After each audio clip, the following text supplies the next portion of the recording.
Hey guys, it's me, Lori from Tiori, and welcome back to another episode of Locked Heart. So let's get things started. I'm not as good as her yet, but maybe someday I'll surely become the best chef in the world. There was a snort from the other end of the table. Of course it's gonna be Royal. Trust me. Yep, whole world. Quite the lofty delusion, girl. I glared back at Royal, puffing out my cheeks. I noticed that he wasn't holding back on his portions, so he couldn't think my food was that bad. Geez, thanks for breaking this young maiden's heart, Grumpy Bear. He then returned to his meal, pointedly avoiding my eyes. Why is he avoiding my eyes when he always glares at me? I don't understand, guys. After everyone had eaten, we started discussing everything from the beginning. As it turned out, the curse hadn't kept everyone from aging. They were now 7 years older. That shocked everyone. I was only 10 when the curse began. Oh wow, so you're like 17. She paused, looking down at her hands, still trying to comprehend the years she spent as a doll. Dion leaned forward, snuggling his chin into his palm. A playful grin spread across his face. Who would have thought that our little crybaby here would become such a fine lady? Stop hitting on her, gosh. Flushing a deep red, Lily pressed her hands onto her lap, stared down at the table. You're embarrassing me, Lord Dion. Dion smirked, waving his hands in a dismissive gesture.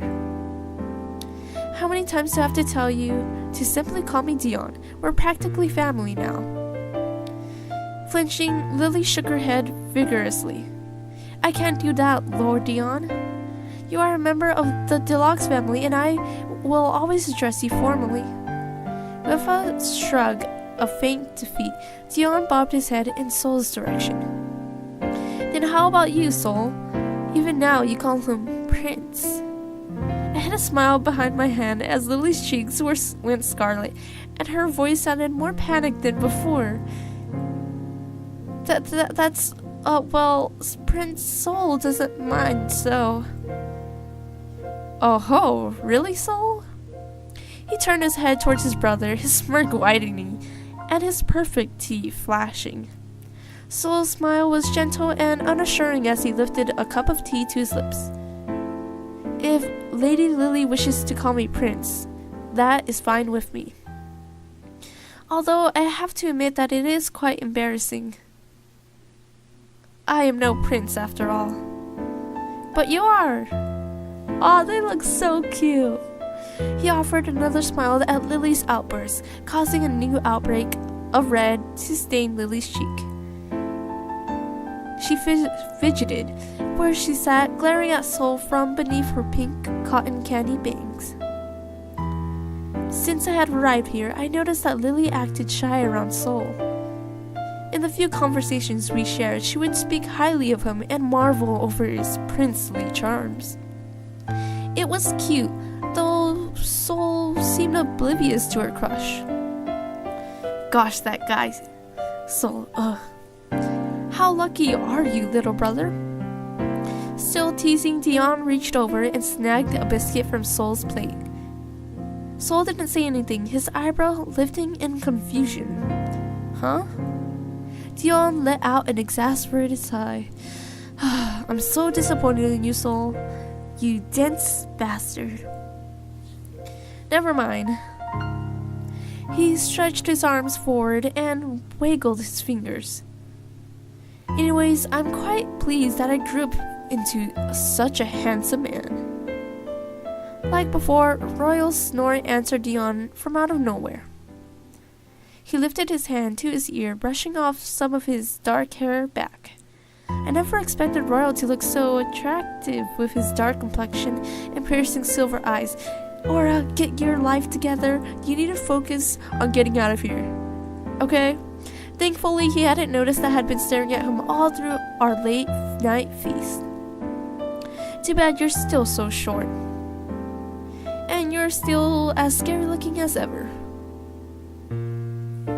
Ahem. I actually never thought Miss Maria would look like that.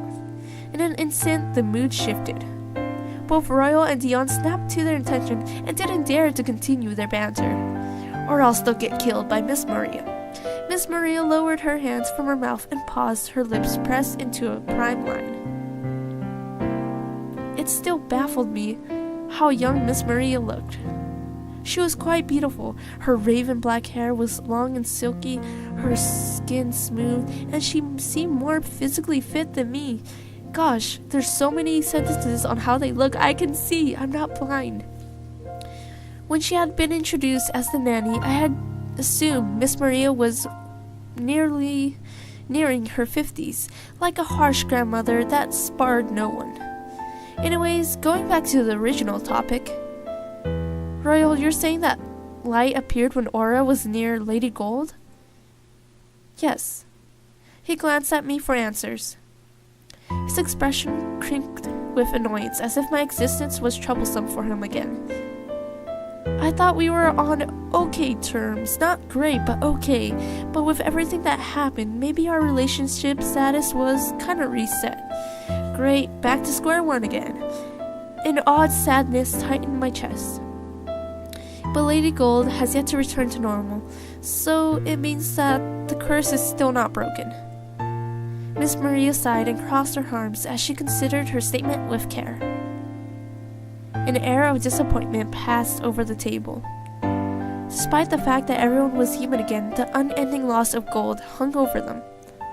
Even I lost my smile. Gold was important to everyone here. Restoring everyone but her made me feel as though I had failed, despite not knowing what I did, or if I actually did anything at all. Before the toy maker finished casting the curse, she said that she had sealed Gold's heart in a place where it could be protected.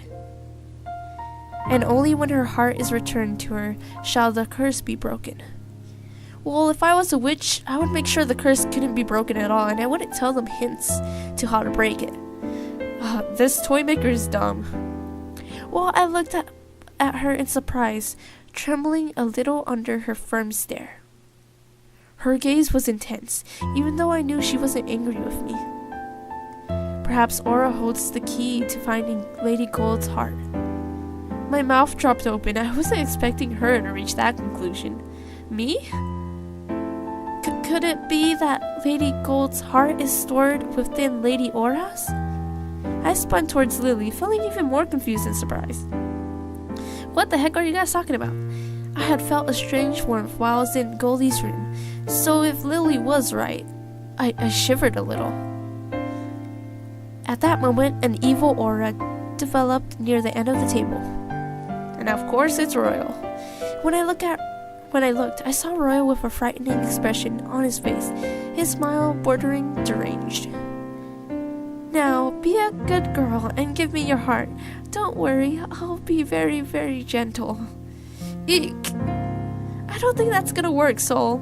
I shifted away and hid myself behind Soul, who was seated beside me. Reaching back, Soul patted my head and chuckled. Royal is only kidding, my lady. I don't think he was kidding. Though his expression reverted to something more normal, Royal wasn't smiling at all. There was no indication to whether he had been serious about it in his deadpan appearance. No, I'm actually serious about that. For another cough, Royal's eyes went wide and he rubbed the back of his neck with his hand. I shifted back towards my seat, clasping my hands in my lap. Miss Maria's power was amazing to behold. Sorry. Nodding, Miss Maria let out a sigh, her head tilting to the side. I'm sure we'll get the answers we seek soon, so none of them are gonna ask me how I got into the room or how I found out Goldilocks was there. Okay. Sitting his teacup down, Soul nodded, though his encouraging expression was dusted with uncertainty and even sadness. I do hope that you are right, Miss Maria.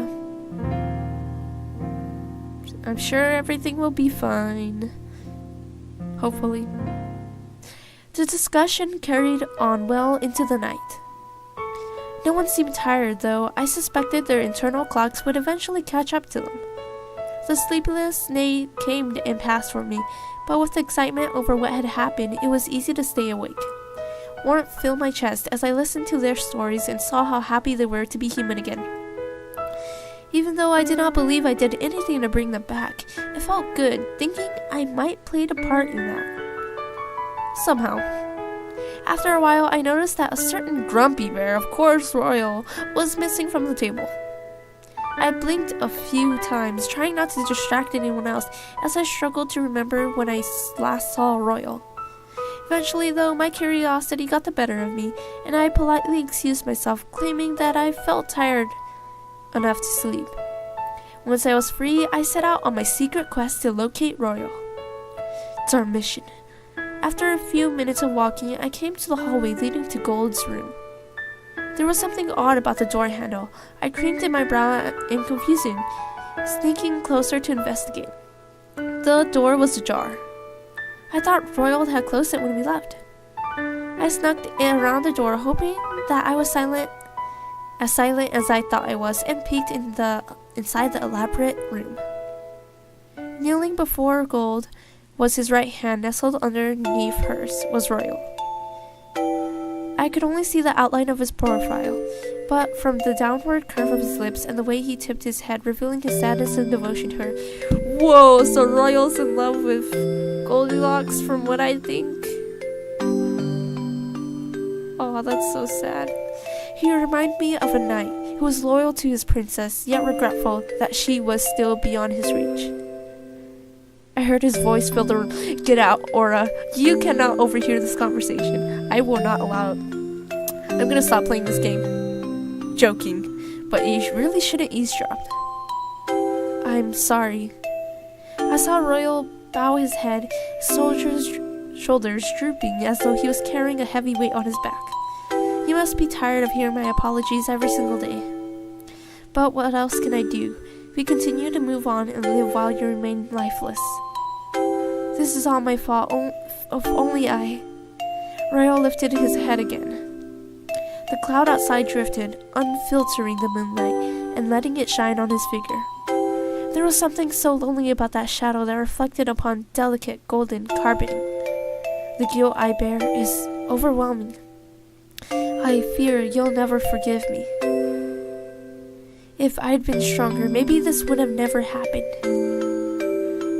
There had been a few times when Royal was weak and subdued, but I had never seen him look so broken since I've been in the mansion.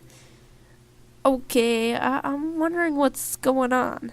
Biting my lip, I remember what Royal told me before. My wishes are only for that person. So, that person is her. Why are you looking so sad, Aura? I finally understood.